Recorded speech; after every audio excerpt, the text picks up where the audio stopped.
Yeah, welcome back to CPR. And Jeff, you were talking about solutions to the problem, and I kind of cut you off because we were at the end of a segment. Well, I was getting on a roll. But I also want to talk about, there has been progress. I mean, of course, with progress, you make 2 steps forward, 3 back, and then 2 forward, and you make 1 step, and so on.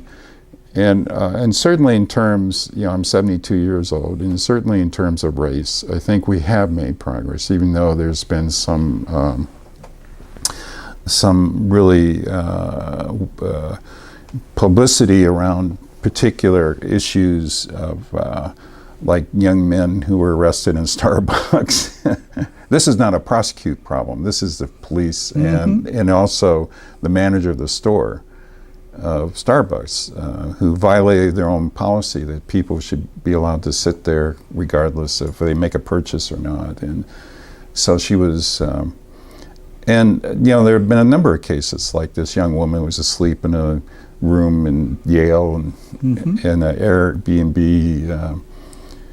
Anyway, so race is still with us. I mean, race is something that is just a problem that we've had from the beginning. And but it is better, I think. And certainly there is more attention being paid. And in the past, African American people would be mistreated by the police and it wouldn't be known, and it'd be terrible. But it's a lot better now, I think. Of course, I'm not a black person. I think one of the things that's really important, and I think Kalamazoo is pretty well situated in this way, but I think it's important for the African American community to trust the police and trust the system as a whole, and that they're being treated fairly.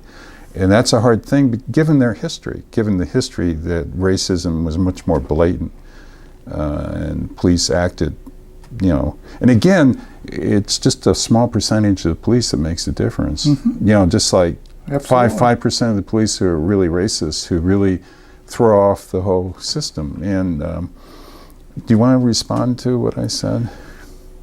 We're making progress. That's not to say that we've overcome the problem. Racism in the system exists, and there's definitely more work to be done.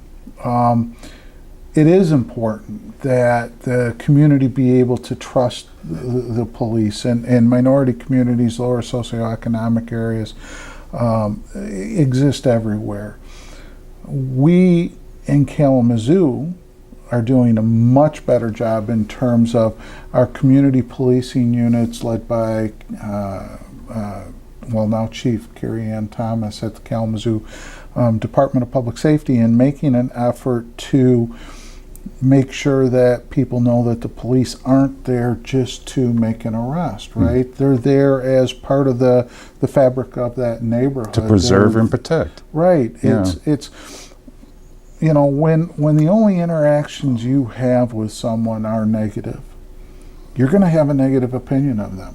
And so we did great damage. The police did great damage to their reputation and to their relationships when the only time they're seen in the neighborhood is when there's 5 cars on the corner and somebody's face down on the sidewalk getting arrested.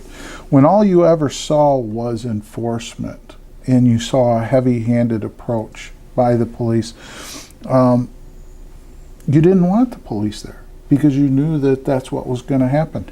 Now we have a much better relationship. We have police that are involved in those neighborhoods, that are building relationships with the people that live there, aren't looked at as this is a negative when they're there, or being looked at as a positive. Could I ask you a question? Do you have a policy that the police are supposed to live in Kalamazoo or in the county? I don't know what the department's policies are. But that would be a really good policy, I think. Yeah, and I know that departments historically had those kinds of rules, and that they don't have those kinds of rules anymore, and I doubt that they have rules that require them to live in the jurisdictions that they're working.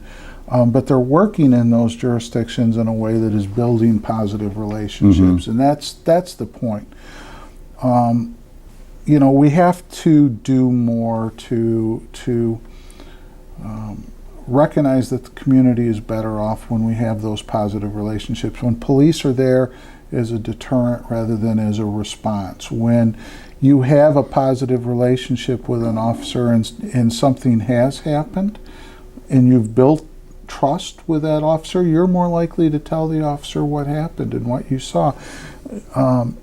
If you're not, if you don't have that trust, if you don't have that relationship, then you don't tell the police, and then the crime goes unsolved, the perpetrator isn't held accountable, a victim isn't made whole, and that's exactly the result we don't want to have happen. So much more is accomplished when we work positively than when I we're gotta say, seen as a hammer. right. I got to say that in our neighborhood, two policemen, I think they're both men, right, came to our door. One was African American, one was Caucasian, European American kind of thing, and they just came just to introduce themselves. Yeah, this is exactly what I'm talking about. And that's the first time it ever happened. Yeah, I mean, I've been here 20 years. Well, and that's the so change in approach that's happening that's now. a new policy then, right? And you do that in every neighborhood, right? Yeah, and it's not policy. It's your approach to policing. It's Right. the way. But that comes from a directive from above to have the take, because that takes a lot of time, and police have a lot to do. Well, that goes back to what I'm talking about funding across the entirety of the system. Right. You know, that includes not just prosecutors and defense attorneys and courts. That includes the police as well. Well, he says more police is what. More police is a good thing, and it includes what we're doing after someone's gotten in trouble. Right. The solutions and those things that we have available that become part of accountability, become part of sanction or consequence. Right. You know, if all I do is lock somebody in a jail cell for 30 days and let them out, I've done nothing to address the problem. I haven't fixed anything. Right. I'm just going to see that person there again. But if what we do is we take advantage of that opportunity to provide them with, counseling that's going to change the way they think and the way they approach things. If we provide them with substance abuse treatment, if we provide them with job training, with skills training, if we address those issues so that when someone is back in our community or if they remain in our community on probation, if we can address those issues in a positive way and then we have a productive member of the neighborhood, we're so much better off. In Kalamazoo, we're blessed. We have half a dozen, well, we probably have 10 different problem-solving courts that are doing exactly that. We have the Kalamazoo Probation Enhancement Program, which works with offenders, with residents, in order to change those behavior patterns, in order to provide them with counseling, to provide them with substance abuse treatment, to provide them with job skills training. We now have a coffee shop here in Kalamazoo at Walnut and Park. Meaning the prosecutor or the police, or no, meaning the community. Oh, the community, yeah. The Kalamazoo Probation Enhancement Program. But this coffee shop is where you guys hang out, or I don't understand what you mean. You have a coffee. So there's a coffee shop on the corner intersection of Walnut and Park. What's it called? It's called Walnut and Park. Oh, Walnut and Park, okay. It's run by the Kalamazoo Probation Enhancement Program. I've been there. The people that work there Yeah. are residents of... It's a brand new building. Yeah. Yeah, I've been there. They're residents of the Kalamazoo Probation Enhancement Program. Right. They are learning a job skill, and they are graduating from KPEP with a certificate in culinary arts. Right. They're taking those job skills that they've learned to other employers here in the community. At KPEP, there's also a building trades program that's working, rehabilitating homes here in the Kalamazoo area, getting condemned homes fixed up, back on the market for sale, blighted properties that are now becoming places where for affordable housing, because we have a lack of affordable housing in this community. And in the process, these residents are learning those skills that are going to lead to a job when they get out. And a sense of accomplishment while they're there, something that is totally lacked in their lives before for many of them. Programs like that, we just started a program this week called RAISE. I don't remember what the acronym stands for. It's the Region 8, Southwest Michigan. Programming is being provided by the Kalamazoo Probation Enhancement Program, KPEP. The residents are housed at the Van Buren County Jail. It's a multi-county program involving all of Southwest Michigan, Kalamazoo, Allegan, Van Buren, Cass, Berrien, where persons with a history of opioid abuse are going to be able to receive treatment in a secure setting rather than being sent to prison. These are probation violators and parole violators, where they'll be able to receive help in medically assisted treatment programs that will keep them from going to prison, that will hopefully address their substance abuse issues in a way that can allow them to become productive members of the community. And we don't have that circle, that recidivism of offender incarceration. In fact, it's my understanding the number one population in prison are parole violators. I don't think that's accurate. It's not accurate. Okay. Well, but there certainly are a lot. A lot. Anyway, but let me. You know that I am part of the Lou Walker Institute, for race and ethnic studies and so on. One of my professors when I was right at criminal justice, right? Lou Walker. He taught juvenile delinquency back when I was there. Yeah, great guy. And I went to it because Don Cooney, who's a professor of social work and city commissioner, another great guy. But he invited me to join because, like I've worked with young people. I worked in Boys Club. It's now Boys and Girls Club, and I worked with the youth offenders, and I was a teacher. Anyway, my big concern is keeping kids out of juvie hall. That's my big concern. And I was listening to this woman on the radio, and she said the number one indicator of a person in prison is were they in juvie hall. And your chances of making it after going to juvenile detention is maybe like 10% or something like that. I mean, it's really low. So that gets to an issue that you don't have so much control over, but it has to do with schools.